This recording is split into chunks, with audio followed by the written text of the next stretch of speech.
So I just watched Masters of the Universe Revelation. Now full disclosure, I don't know if I count as a He-Man fan. I was really into the 2002 reboot as a kid, and I'm generally familiar with the series' plot and characters, but I never owned any of the toys or read the comics or anything like that, and the franchise never really ingrained itself on my nostalgia the same way Star Wars, Avatar, or the original DC animated universe did. Basically what I'm trying to say is that I'm no Motu diehard, especially in regards to the original series. So why am I talking about a show meant to be a continuation / conclusion to that series? Well, to be honest, morbid curiosity. Much like the She-Ra reboot, this series has been mired in controversy for months. Never have I seen a fanbase more determined to hate something prior to release. It's kind of baffling, to be honest. I've seen plenty of franchises I love go down the tubes, but I always try to hold out hope that the next one could turn things around. The idea of wanting a show, movie, or game to suck just to have your preconceived notions vindicated feels backwards, petty, and utterly reductive.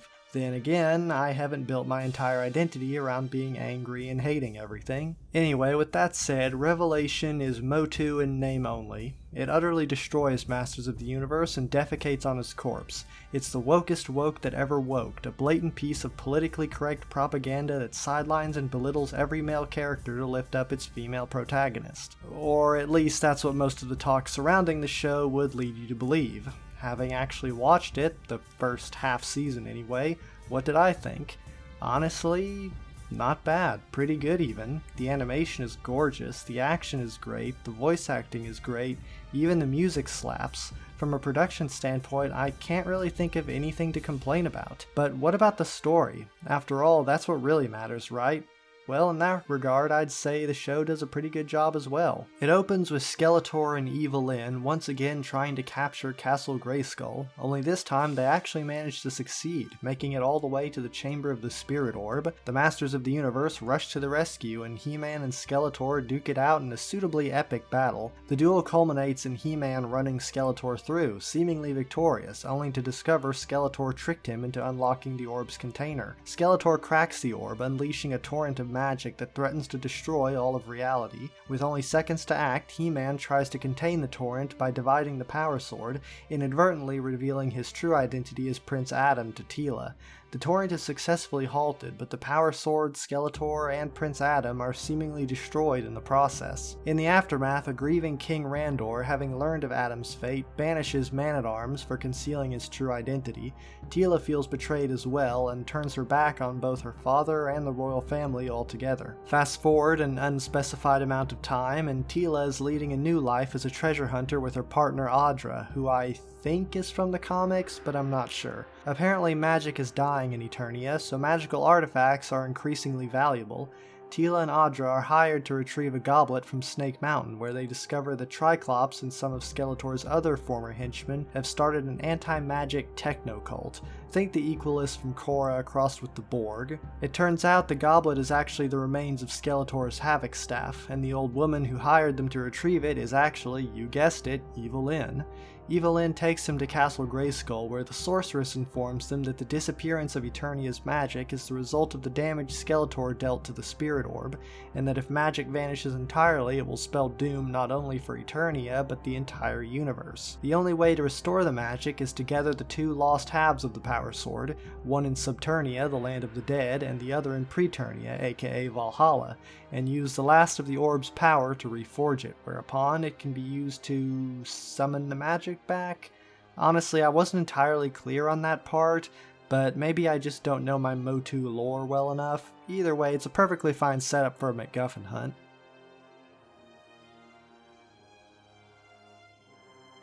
They retrieve the two halves of the sword. Orko sacrifices himself to allow the others to escape Subternia, while in Preternia, Teela reunites with Adam and meets the legendary King Grayskull. The power sword is reforged, though Roboto dies in the process, and the team uses a portal in Grayskull Tower to return to Eternia, this time with Adam accompanying them. Back at Castle Grayskull, Adam uses the power sword to restore Eternia's magic, but before he's able to transform into He-Man, he's stabbed from behind by Skeletor, who it turns out has been hiding as a spirit in Evil Lyn's wand this entire time. With Adam seemingly mortally wounded, Skeletor claims the power sword for himself, finally becoming Master of the Universe. And thus ends part 1. Kinda reminded me of Infinity War a bit, what with the MacGuffin hunt, the character sacrifices along the way, and the shocking cliffhanger at the end. In fact, I'm a little surprised this wasn't just released as a movie. The whole thing only clocks in at around 2 hours. The pacing is excellent, and there's zero filler. I'd say the characters were handled pretty well too. They all felt pretty faithful to what I remember from the 2002 series. Granted, I don't know how well that lines up with the 1980s version this is purportedly a follow-up to, but seeing as the 2002 reboot is generally well regarded by He-Man fans, I'm gonna guess that means it's pretty faithful. My only real complaint with the characterization, aside from Beastman's presence feeling rather pointless, is that they can sometimes lean a little too heavily into Watchmen territory, with jaded, world-weary characters bemoaning how jaded and world-weary they are. I think Teela gets it the worst, though I can see where they're trying to go with her. She starts out feeling betrayed and disillusioned, turning her back on her duty to the royal family and even rejecting magic itself, obviously setting her up for an arc that will presumably culminate in her succeeding her mother as the new sorceress, which was the biggest unresolved subplot from the franchise, so it makes sense that that's what they would focus on. And I guess that's as good a segue as any to talk about the drama surrounding this show, because some people are not happy that Revelation focuses so heavily on Teela. But first, let's hear it from one of the fandom menace's finest. Another worry I see many express is that this incarnation will also go full woke. Here I wouldn't worry just yet. Based on the outline, Teela will no doubt have a big role, and depending on the execution, she may even be the real star of the series. Now before anyone freaks out over that, keep a couple of things in mind. First of all, Teela is no Mary Sue who becomes an instant lightsaber master the first time she picks one up. No, Teela was raised and trained by man-at-arms in fighting, strategy and warfare since before she could walk. She is badass and 10 times as capable as most men. Not by virtue of being female, but because she has more to prove and therefore works harder at being the best than anyone else, and that makes her the best. What she may lack in brute strength, she makes up for with speed, agility and strategy. She has trained all her life to be a warrior, but unbeknownst to her, her destiny is to become the next sorceress of Grayskull, not the next Master of Arms. So that's grounds for some real internal conflict right there. Furthermore, by giving her the mandatory character arc, He-Man can focus on doing what He-Man does best. Just consider the 2012 feature film Dredd. Giving Anderson the mandatory arc is what allowed Judge Dredd to be the Judge Dredd of the comics. I'm hoping we'll see something similar here. That clip was from a video by Midnight's Edge, uploaded on August 19th of 2019. For bonus points, Andre, the guy talking, is a huge fan of He-Man, and his summation of things is pretty close to how it turned out. From a narrative perspective, it makes sense to focus on Teela. She's the one with the unresolved character arc, and this show isn't woke by any stretch of the imagination. There's no social or political message being pushed anywhere, and contrary to what many have claimed, the male characters aren't sidelined or torn down for the sake of the female characters either. Orko has some of the best character moments in the show, and gets as good of a heroic send-off as any character could ask for. Same goes for Roboto. Man-at-Arms is a badass on multiple occasions, even single-handedly saving the team from Merman, and while He-Man only makes a handful of appearances, when he does show up, he is He-Man, without compromise, doing what he does best, as Andre puts it. At no point are the characters belittled, or depicted as incompetent, or losers, or treated with anything other than respect. Yeah, Teela gets mad at Adam and Duncan for lying to her, but that's the extent of it, and they reconcile in short order. The fact that people are comparing this to The Last Jedi is frickin' ridiculous. Adam isn't sitting around in Valhalla because he's pouting about what a failure he is. He's sitting in Valhalla because he freaking died. As far as he knew, he'd fulfilled his destiny and saved the world. And when he does learn that Eternia is in danger, he chooses to return immediately. He gives up his spot in paradise, knowing that he may well never get it back because his friends and his duty matter more to him. Are you seriously going to look me in the eye and tell me that's character assassination? On the same level as Luke Skywalker trying to murder his own nephew, then turning his back on his friends, family, and entire worldview to sulk in self-hatred while the galaxy goes to hell? To be honest, I don't think most of the people complaining about this show actually believe any of the stuff they're saying about it. I think it's just petty tribalistic nonsense. You see, much ado has been made about how Kevin Smith supposedly misled everyone about the true nature of the show, and how the whole thing was a giant bait and switch. In fact, that's kind of all anyone seems to actually care about. Just look at the title and thumbnail of pretty much any video about the show released in the past year, or read any of the half-star reviews that popped up the second the show went live, and it's all the same exact thing. Kevin Smith lied, and the show was woke trash, and Kevin Smith lied! Even Midnight's Edge is all in on it, which might sound a little odd considering the rather positive tone of the clip I just showed. Well, there's a reason I mentioned the specific date that video was uploaded, August 19th, 2019, one day after the show was announced. Why is this important? Well, as part of that announcement, a synopsis was given, a synopsis which makes an appearance in Andre's video. As you can see, the fact that Revelation was going to focus on Tila was never a secret.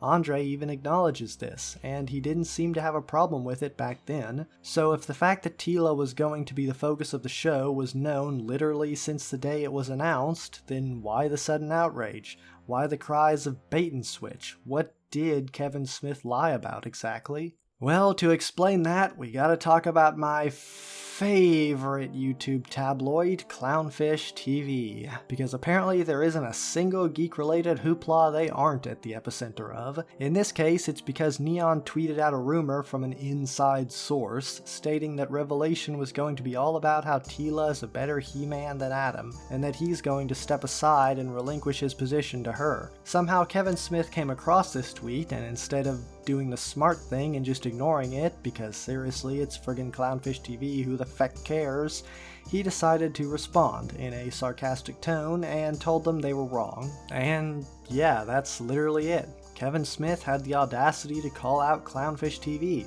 Therefore, he does not respect the fans, and so the marching tune became Kevin Smith lied, because he had to have lied. The honor of Clownfish demands it. They've certainly gone to some interesting lengths to try and prove that Kevin Smith lied. They started by acting like that synopsis I mentioned was some kind of big secret, even though it was literally part of the announcement. Then, when Netflix uploaded their own synopsis for the show, and it matched the PowerCon synopsis, this was also taken as proof that Kevin Smith lied, somehow, even though Tila being the focus of the show was, once again, not a secret, not denied by Kevin Smith, and not what Neon's rumor was claiming in the first place.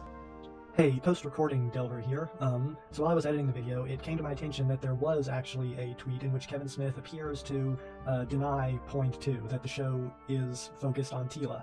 Maybe. It's a little messy. So he says, while Tila is as present as she's always been in the Motu adventures, and she plays a big role, our series is literally all about He-Man. Now, technically that is correct, because He-Man and his legacy is, that is the core of the show.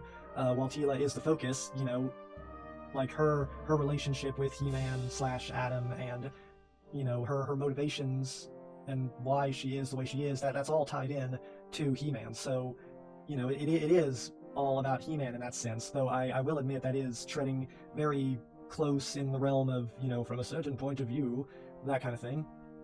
However, that can definitely be read as a denial, especially since he's responding to this tweet by Clownfish, which is a screenshot from a Screen Rant article that it says one major difference is that though He-Man will certainly be around, he won't be the main protagonist anymore. Instead, the focus will be on Tila. So that is saying that the focus will be on Tila, and Kevin Smith would seem to be denying that, so technically that would be a lie, I think. You see, it's a little messy because technically Clownfish is also lying, saying here, told ya, except Tila being the protagonist is not what Clownfish had claimed. What Clownfish had claimed is that the show would be about how Tila is a better He-Man than Adam. They didn't claim that the focus was going to be on Tila. That's been known ever since the show was announced. So they're conflating the two, really. So Kevin Smith, in this case, technically lied, but it was also a lie he was, in a way, baited into.